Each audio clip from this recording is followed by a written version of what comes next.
You should always hear that sucking noise, loading up for that breathing. Now, if it's heavy, what's it called?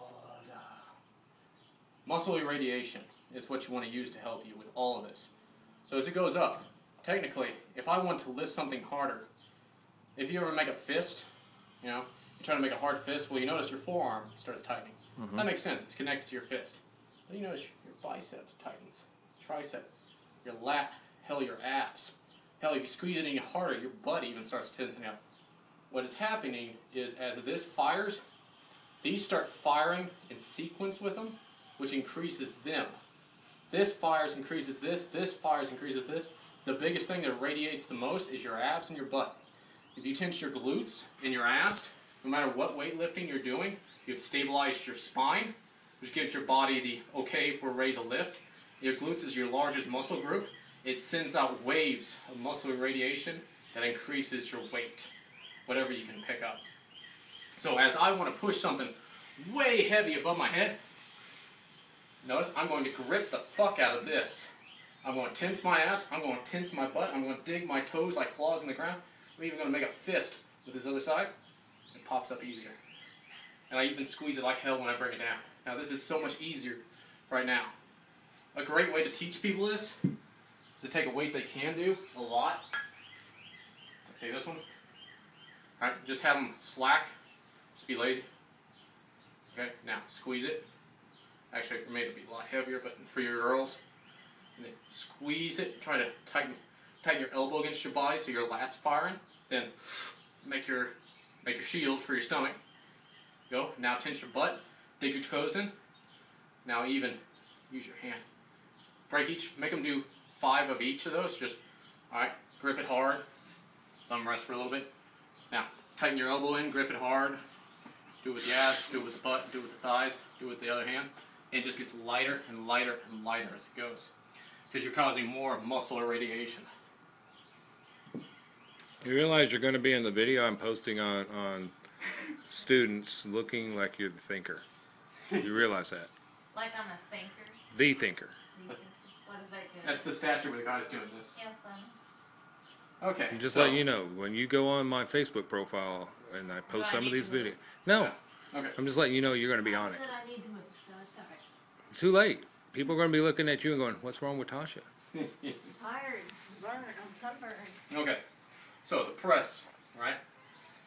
Boom and boom. So you rack it up. You should make people do get racks down for a week before they move on. And how it should go, you should do your warm-ups. You should practice whatever you're going to do. So you practice your racks. Oh, you might even just practice, getting the bell, swinging it once, making sure their hips lock up here. Just do it once, put it down. Walk away, talk about it maybe if you need to. Or don't even talk about it. Just, that was good, do it again. Get to where they do 5 times in a row quickly. And make them practice it 10 times in a row, put it down, walk away for a little bit. Then have to do it again, make sure it's going straight out of their arms. Mm-hmm. Make sure they're tensing. I've even seen Pavel kicking people in the butt as they're swinging. As they lock it up, he taps them on the ass with their foot. You can really trust them, you use your hand. Just make sure it's tight. Obviously, you need to be tight here. Boom here, then up. This will eventually happen. This should be tight. This should be tight as all of this. Your toes should be digging in as you swing. As the weights get heavier, you'll actually be further back like this when you hit. And another thing, this is a little different from traditional. You don't push on the ball of the foot, you should push with your heels whenever you go like this. Because the weight and everything, you want it to be all that force coming straight through your legs like that. It doesn't want to branch into that. You just want it straight through your heels. And then from here, because if you throw the weight this way, your weight's naturally going to come forward. You'll catch yourself with the balls to your feet. As you go through here, you want to press your heels into the ground hard with all of it. So from right here, you rack it, boom, all the weight's on my heels. Well, not all the way.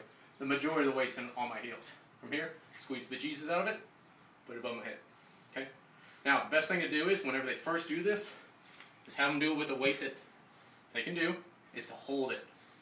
Because I had a friend who, he could push it up, he couldn't hold it. He could barely get it up.